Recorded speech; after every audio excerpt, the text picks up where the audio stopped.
One forbidden touch, and a perfect life spirals into uncontrollable lust, a storm of betrayal and deadly consequences. This is the Sumner family. Ed Sumner, a successful businessman, runs a modest company supplying armored security vans. Connie Sumner, a homemaker. Ed and Connie have been happily married for 11 years now. They have an 8-year-old son, Charlie. They are the picture of suburban normalcy, a family bound by genuine care and quiet love. But on this windy day, change rides the air. As Ed and Charlie step out ahead, Ed suggests Connie should stay in, sheltered from the storm. But she has errands, an upcoming charity auction, and Charlie's birthday to prepare. She insists and heads out into the wind. Errands complete, Connie tries to head home, but the wind has other plans. It rips through the streets like a living thing, turning order into chaos, tugging at her coat, whipping her hair, trying to expose her. And then fate strikes. She collides with a stranger, sending his books tumbling across the pavement. His name, Paul, a French man. While Connie gathers herself, she asks him to hail a taxi. But every cab is already taken. Paul, calm and persuasive, suggests his apartment nearby, to tend to the scrapes she's earned from the fall. Reluctant, yet without options, Connie follows. The apartment mirrors the man, filled with books stacked in quiet towers. Paul is a book dealer. She feels awkward, almost out of place, as she steps inside to use his washroom. But Paul is charming, a sly joke here, a soft word there. Little attempts to disarm her unease. She opens his medicine cabinet, dresses the scrape on her knee while his eyes linger, quietly measuring her presence. Paul's home, he explains, belongs to a friend now in Paris. It's just him and his books. She asks to use the phone, and while she speaks, he studies her like a character in one of his novels. When he presses ice against her wound, she flinches, the air between them tightening with unspoken tension. She tells him about Charlie, who will soon turn 9. Paul shares that he himself will be 28 this July. The age gap jolts her. She prepares to leave, but he stops her, offers her a book. Inside, a marked page reads, "This moment is your life." The words hang heavy, a glance too long, and Connie bolts, fleeing down the hall. Back home, Charlie, obsessed with wrestling, thinks her scrape is cool and shows it off before Ed even sets down his keys. She explains that a nice man helped her. Ed teases, was he good looking? Then suggests sending him a bottle of wine in thanks. That night, as Connie readies herself for intimacy, Ed seems distracted, almost more interested in capturing her on camera.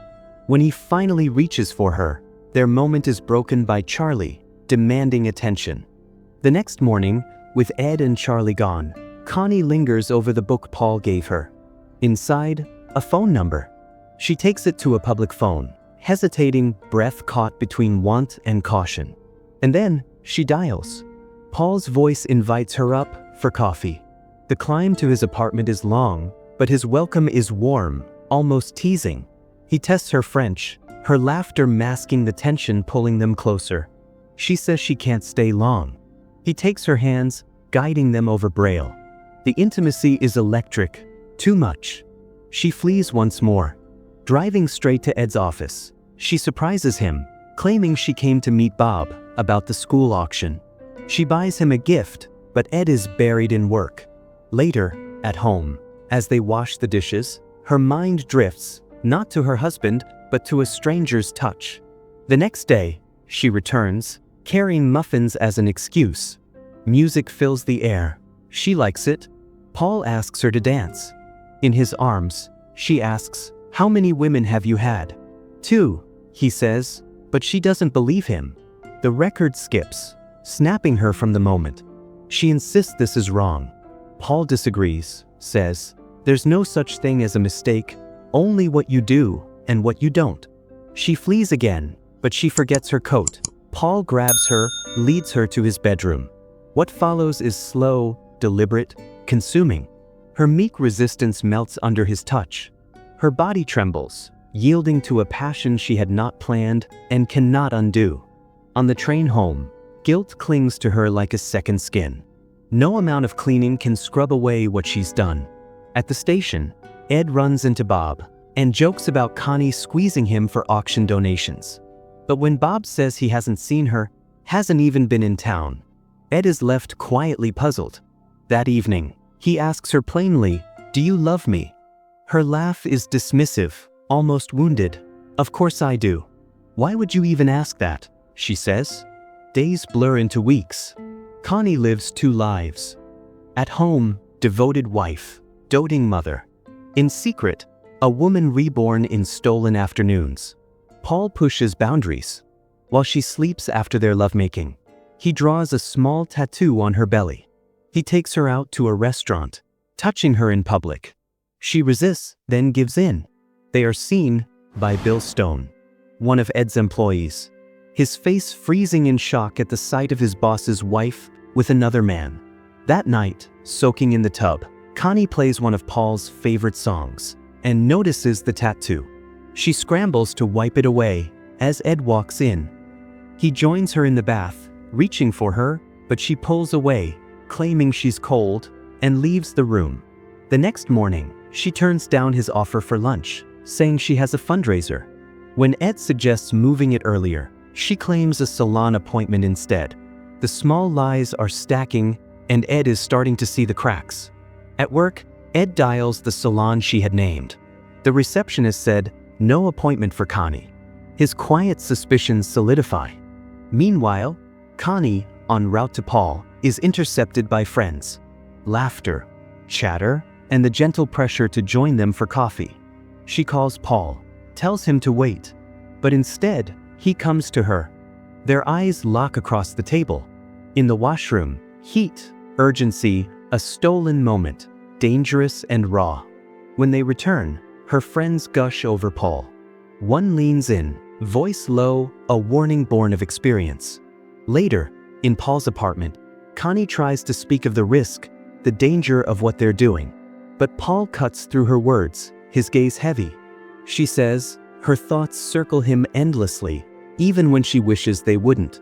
At the factory, Ed questions Bill's loyalty, fires him for looking elsewhere. Bill protests, says he has a family to think of. Ed's reply is cold. "You had a family here," he says. Bill's eyes sharpen. He retorts, "You don't know anything about your family." The words hang in the air, edged with implication. Ed calls Frank Wilson, a private investigator. He wants the truth. Then he tells Connie he'll be in Chicago the next day. She pries, asking when, for how long. When the morning comes, she feigns sleep. Ed packs and slips out. The moment the door closes, she dresses quickly, heads for Paul's. With Ed gone, they roam free, to the movies, the streets, laughing like lovers who fear nothing. They don't see Frank trailing them. They don't notice time until Connie forgets to pick up Charlie from school. The jolt of that mistake cuts through her haze. Frank returns to Ed with photographs, meeting times and places. Proof of the betrayal. Ed is shocked at how boldly she flaunted the affair. A trip for groceries takes a turn. She decides to head for Paul, never mind the rain.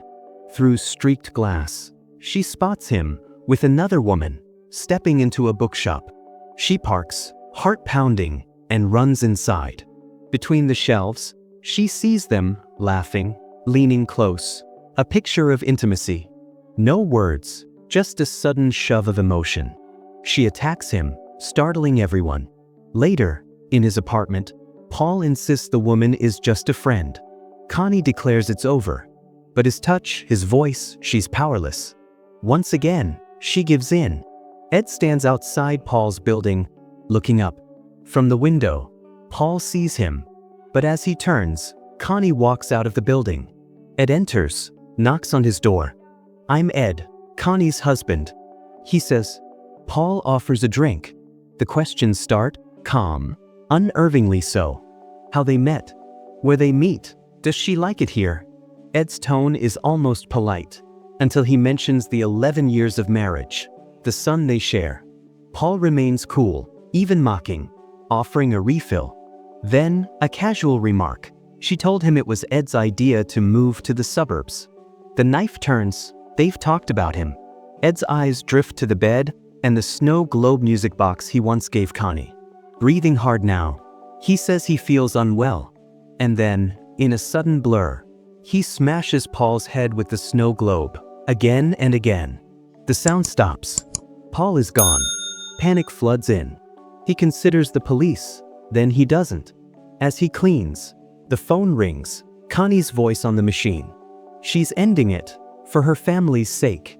He deletes the message, finishes cleaning, and drives off with the body in his trunk, arriving at Charlie's school play just in time. In the audience, they smile as if nothing has happened. That night, Ed slips out, disposes off the body at a refuse dump. The car is washed, every trace scrubbed away. By dawn, he's back beside Connie. But they noticed, the shoes on his feet don't match. Connie asks questions, Ed sidesteps. 2 detectives arrive, Dean and Myrojnik. They ask about Paul. Connie downplays it, says she barely knew him. But they found her name and number on his desk. He's been reported missing by his wife. She didn't know he was married. Struggles to suppress her emotions.